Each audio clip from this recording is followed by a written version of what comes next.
So মাধ্যমিক 2026 এর সমস্ত সাজেশন তোমাদের অলরেডি প্রোভাইড করা হয়েছে। বাট এখন অনেক স্টুডেন্টসরাই আমাকে এটা রিকোয়েস্ট করছে যে অ্যাবাউট ডায়াগ্রাম, কোন ডায়াগ্রামটা সবচেয়ে বেশি ইম্পর্টেন্ট? সো আমি জাস্ট ইম্পর্টেন্ট বলব না, তোমাকে তোমার সামনে এখন আমি ড্র করতে চলেছি। ঠিক আছে? সবচেয়ে ইজি ওয়েতে তোমরা কি করে জিনিসটাকে বানাতে পারবে। বিকজ পরীক্ষাতে যদি ডায়াগ্রাম ভালো মতো সুন্দরভাবে মার্ক আউট না করো, ড্র না করো, তাহলে খুব প্রবলেম হয়ে যাবে। ওকে? তো চলো স্টার্ট করা যাক। তোমরা জানো যে মাধ্যমিকে নিউরন ডায়াগ্রামটা খুব ইম্পর্টেন্ট। তো আমরা সবার মেন এই ডায়াগ্রামটাকে প্র্যাকটিস করতে চলেছি। তো চলো স্টার্ট করা যাক। সো যখন তুমি কোনো নিউরন ড্র করবে, তখন তোমাকে একটা সার্কেল ড্র করতে হবে। জাস্ট জাস্ট তুমি দেখো যে আমি কীভাবে বানাচ্ছি। ঠিক আছে? বড় করে বানাচ্ছি। একটা সার্কেল ড্র করার পরে এই সার্কেলটাকে তুমি দুটো লাইন্সে ডিভাইড করবে। সিম্পল, সিম্পল না? ওকে, এই লাইনটাকে ডিভাইড করার পরে এখানে কয়েকটা বক্স তুমি ড্র করতে যাবে। এতটুকু তুমি করতে পারবে আই থিঙ্ক।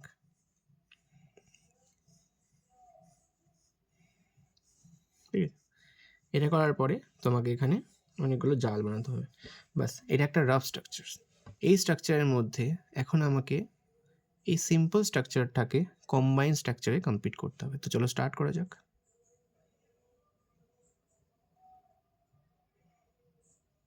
ধীরে ধীরে তুমি এই হিসাবে তুমি এগুলো বানাতে পারো।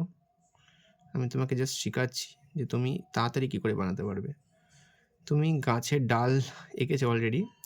সো গাছের ছোটো ছোটো ডালসগুলো যেমনভাবে তুমি আঁকো, এইভাবেই আমরা ডেনড্রাইটসগুলোকে বানাতে চলেছি।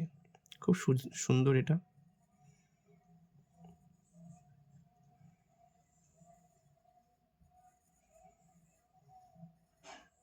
ডেনড্রাইটসগুলো না সবচেয়ে মজাদার, কারণ এটা তুমি নিজের ইচ্ছে মতো বানাতে পারো, কোনো কাউন্টস নেই এক্সট্রা করে। বুঝতে গেল? এখান থেকেও তুমি গাছের ডালপালা বানাও।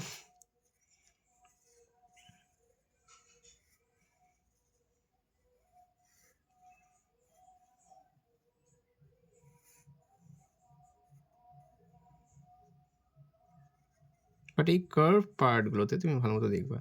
দেখো, সবসময় মনে রাখবে, তোমরা যদি ভাবো যে ডায়াগ্রাম নিজের ইচ্ছে মতো যেমন তেমন বানালেই হয়ে যাবে, তো একদমই না। ডায়াগ্রামও একটা ইম্পর্টেন্ট জিনিস তোমাকে প্রোভাইড করছে। ঠিক আছে? সবসময় নিজের খাতাটাকে পরিষ্কার রাখার চেষ্টা করবে, আর বেশি স্কেলের ইউজ করো না। ঠিক আছে? পরীক্ষার মধ্যে তুমি অলরেডি টাইম পাবে না, তো চেষ্টা করবে ডায়াগ্রামের পার্টটাকে আগে করার, বা যদি তুমি করতে না চাও তাহলে আগে থেকে প্র্যাকটিস করে নাও, তো তোমাদের আলাদা সুবিধা হবে। তারপরে দেখো, পাতলা লাইন।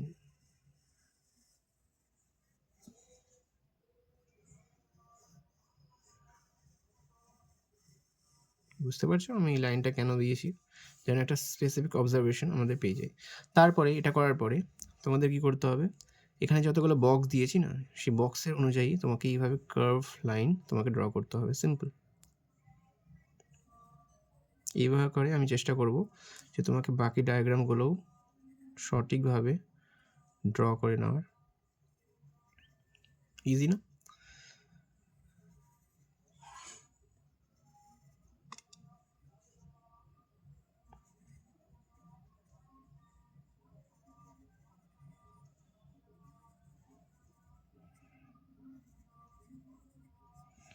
এবার তুমি নিজের রেফারেন্স দেখে তুমি কাজ করতে পারো। এখানে আমি কোনো স্পেসিফিক রেফারেন্স কোনো আমি চুজ করিনি, তাই জন্য এখানে আমি ঠিকভাবে বলতে পারবো না।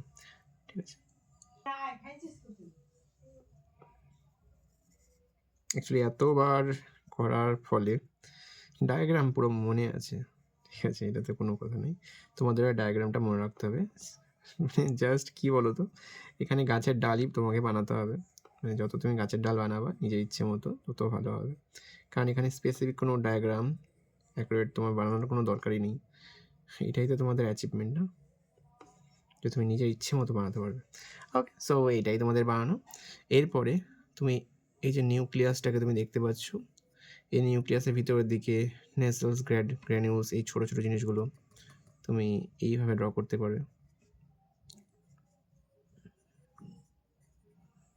জিনিসটাকে সুন্দর বানানোর চেষ্টা করো। ওকে?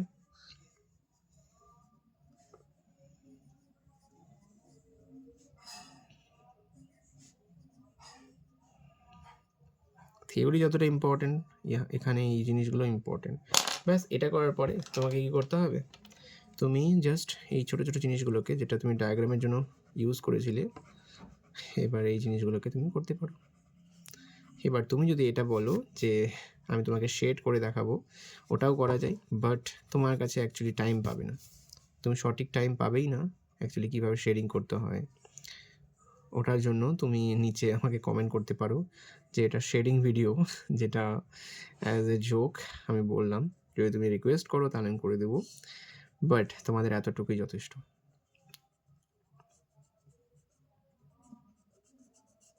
এই যে এই স্ট্রাকচার্সগুলোর ভিতরে যে তুমি অবজারভেশন স্ট্রাকচার করেছিলে, এই স্ট্রাকচার্সগুলো তোমাকে এখানে মেনটেন করতে হবে। ব্যাস completed.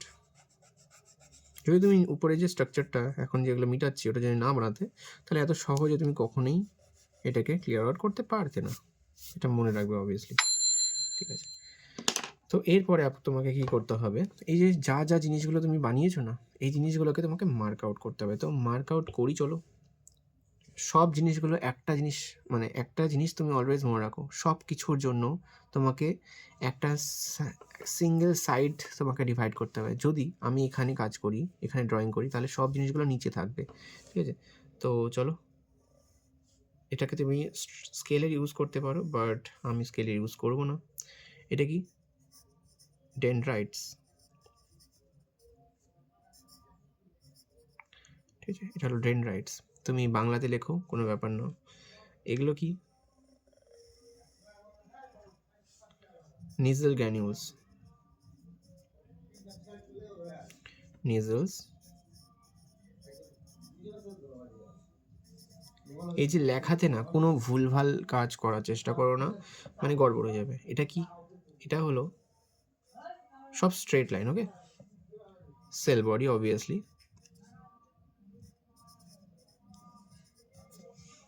Okay, this is nucleus.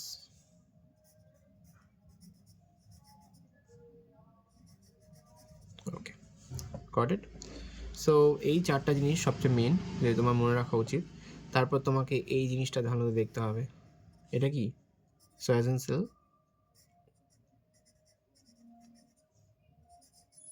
Alright, এটা কি, এটা হলো এক্সন। কোনো ভুলভাল বা এখানে মিটানোর কেস যেন না হয়। এটা কি মাইলিন শীথ।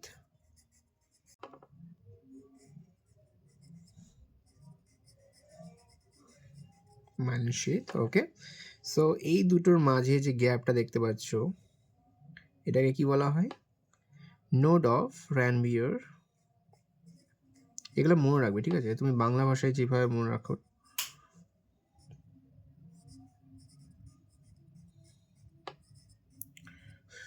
নোড অফ র্যানভিয়ার লিখে দিলে, তারপর তুমি এখানে কি লিখবে, this one part is axon terminal. খুব সোজা সোজা পার্ট, এমনও কোনো ডিফিকাল্ট নাই। পার্টগুলোকে মনে রাখাই তোমাদের মেন পরীক্ষা। এবার পরীক্ষাতে তোমাকে কি বলবে, সমস্ত কিছু লেখার দরকার নেই না, তোমাকে পরীক্ষায় জাস্ট এতটুকু জিজ্ঞেস করবে যে এই পার্টগুলো মানে সিলেক্টেড, ধরে নাও যে পরীক্ষাতে দিয়ে দিল ডেনড্রাইটসটা কী, সোয়ান সেলটা কোথায় আছে, মাইলিন শীথটা কী, আর এক্সন টার্মিনালটা কী। এবার তোমাকে এই ছোটো ছোটো পার্ট যেগুলো তোমাদের অলরেডি মার্ক আউট করা হয়েছে পরীক্ষাতে, তোমাকে ওই পার্টগুলোকে লিখতে হবে। এটা হলো সাইন্যাপটিভ নব, সব লিখতে দিবে না। ওকে, তো এটাই তোমাদের পরীক্ষা, যে সব মনে রেখে অ্যাকচুয়াল স্ট্রাকচারটা কী সেটা তোমাকে জানা। ঠিক আছে, so all about today's class. এই ক্লাসে আমরা স্ট্রাকচারের ব্যাপারে জানলাম। এখানে তুমি যদি নর্মাল শেডিং করতে চাও এটা করতে পারো, বাট আই হোপ তোমাদের কাছে সময় থাকবে না, বাট আমি শেডিংটা তোমাদের করে দিচ্ছি, এটা কিউট লাগবে। ওকে,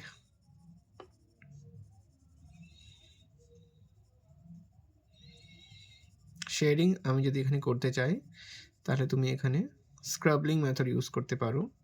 স্ক্রাবলিং মেথড মিনস আমরা সমস্ত জিনিসগুলোকে ওভালি শেড করার চেষ্টা করি।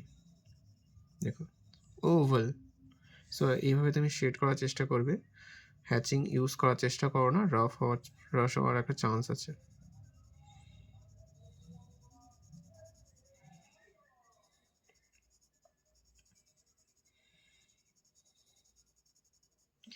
নিউক্লিয়াসটাকে একটু ডার্ক করে দাও। স্ক্রাবলিং মেথডের মাধ্যমে এখানে তুমি প্রত্যেকটা জায়গায় হালকা করে শেড করতে পারো।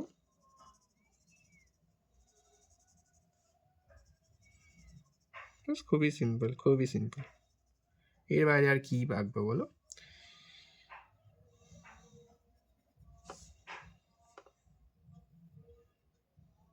রেফারেন্সগুলো তো এখনো দেওয়াই হয়নি, এগুলো তো মাস্ট দিতেই হবে। ব্যাস, এটা করতে গিয়ে তোমাকে বেশি টাইম লাগবে না, তোমার 5 মিনিটে কমপ্লিট হয়ে যাবে তোমার এই স্ট্রাকচার, আর 2 মিনিটে তোমার diagram, sorry line. So I think তোমার হয়ে যাবে খুব তাড়াতাড়ি। আর এটা ভীষণ ডিফিকাল্ট তো না, ঠিক আছে, খুবই সোজা, স্ট্রাকচারও সোজা, বাকি জিনিসগুলোও সোজা। So all about today's class, আজকের সেশনসে এতটাই।